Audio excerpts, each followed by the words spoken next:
So what is religion?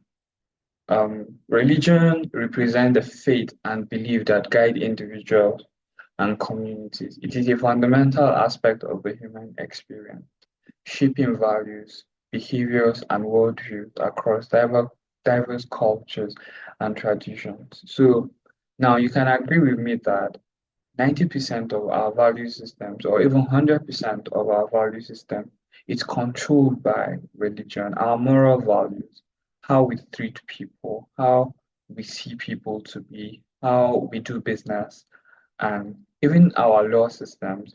It's basically guided by religion. And coming from a Christian background, um, religion is just Christianity is not just another religion, but it's a function of faith and belief. So you cannot say that you are a Christian when you don't have faith and you don't have something that you believe in or on. Now, so in the context of coming from a Christian background, our core value system is our faith in Christ. And without faith, it is impossible to please God. And our faith determines what we believe on.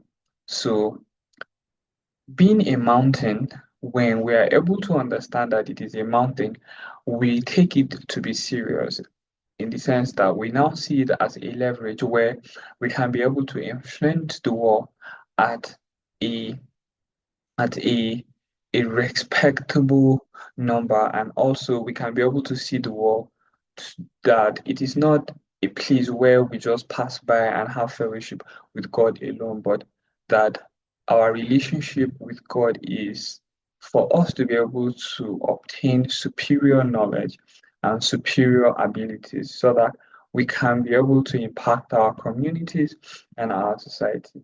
So at its core, religion encompasses a system of faith and belief, provide meaning, purpose, and connection to the divine or spiritual realms. These beliefs often guide individual moral compasses and influence their daily life. Now, the Bible made us to understand in Matthew chapter 28, 18 to 20, and also at chapter 1, verse 8. So, which talks about the Great Commission, right? That we should go into the world and make disciples of all nations. So, for us as human beings, for us as children, for us as adults, we must learn to understand that we are being saved to be able to influence other persons. We are being saved to be able to add value to our community. And when you are not taking charge of your responsibility, you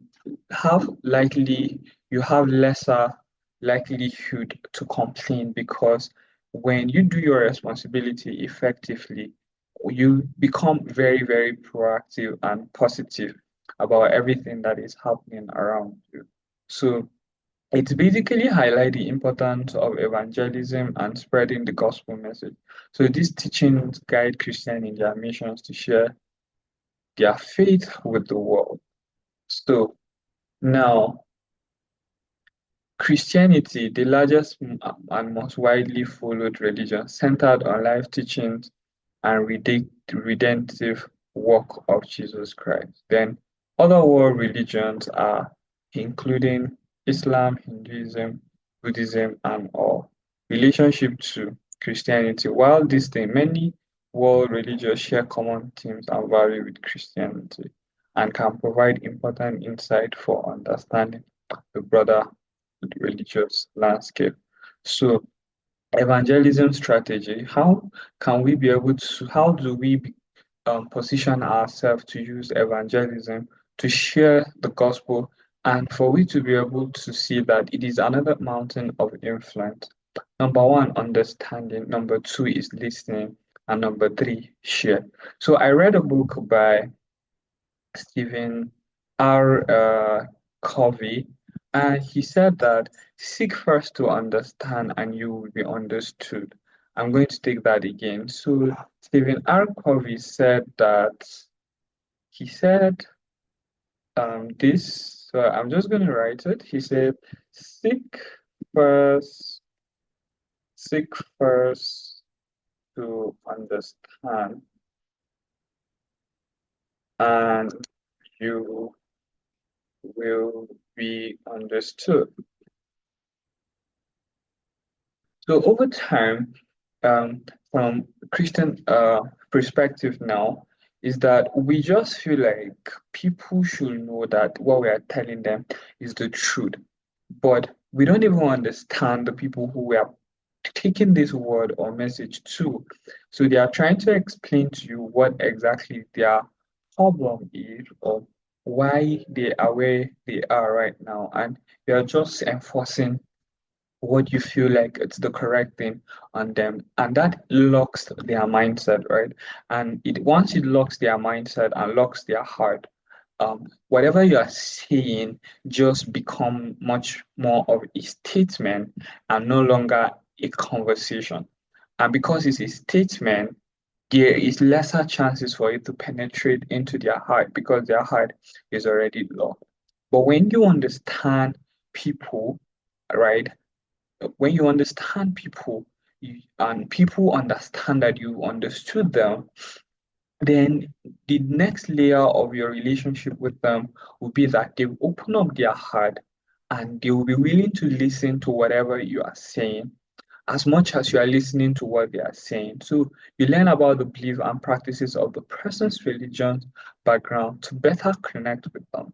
Then now that now move us to the listening part. Then active listen to their perspective and concern and creating a genuine dialogue.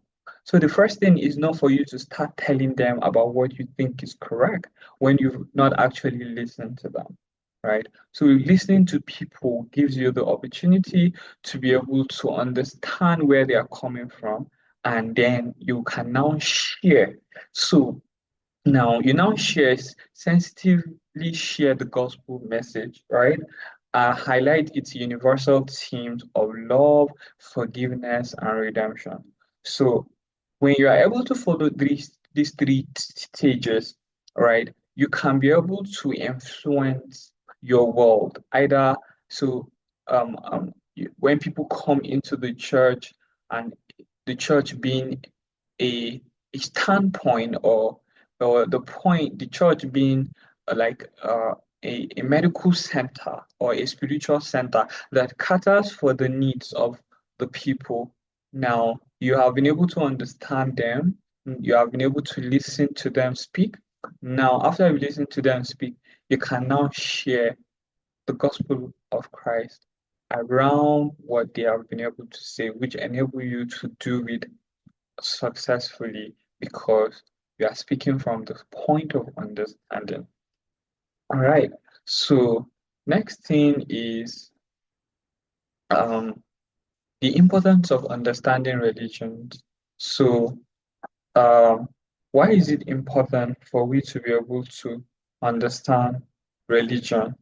Number one, respect. Cultivating respect and appreciation for diverse religious traditions promote harmony and cooperation. Number two, dialogue. Open and honest dialogue can foster mutual understanding and bridge divides between communities.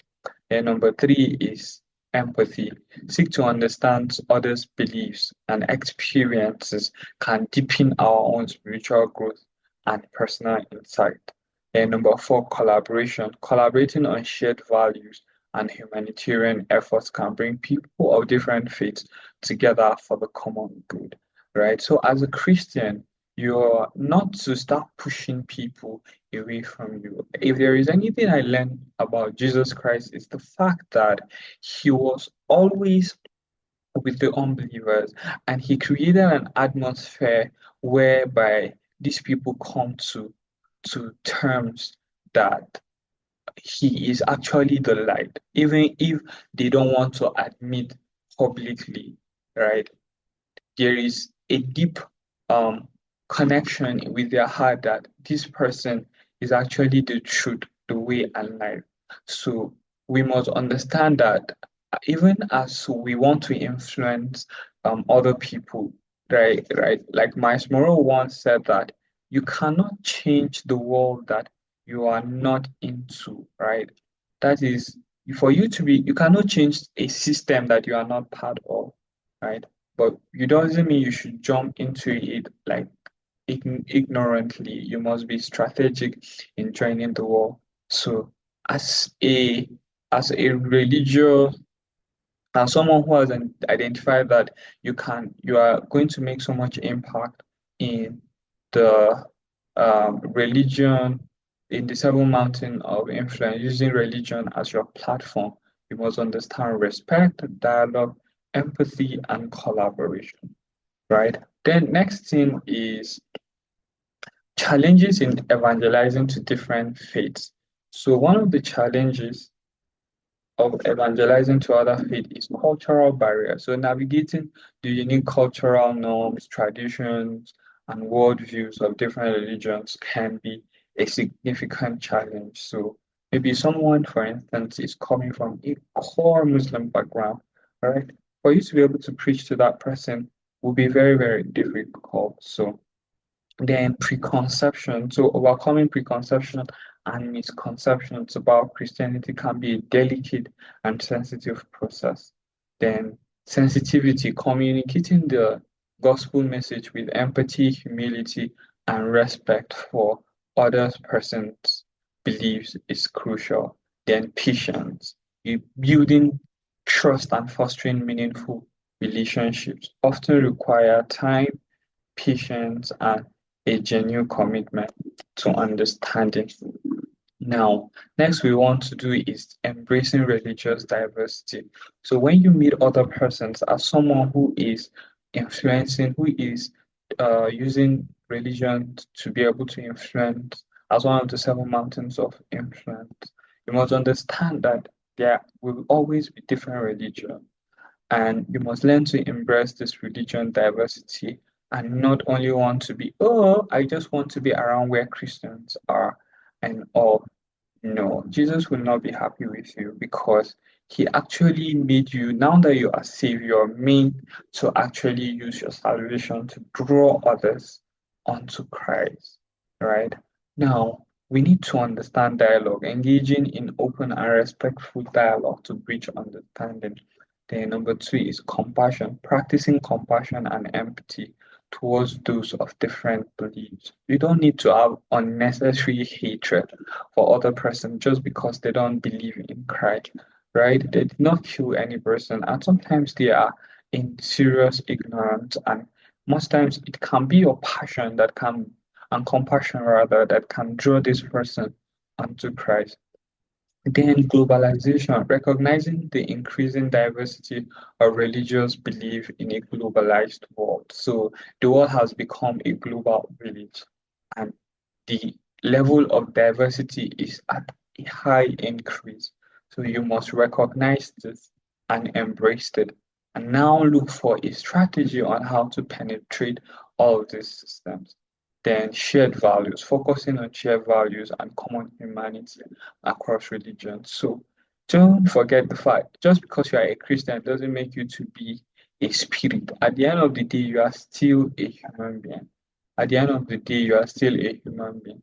And we must, for you to be able to win people to your own side, you must learn to understand that there must be something that both religions share, and then use that to now penetrate for you to be able to get to the other person, right?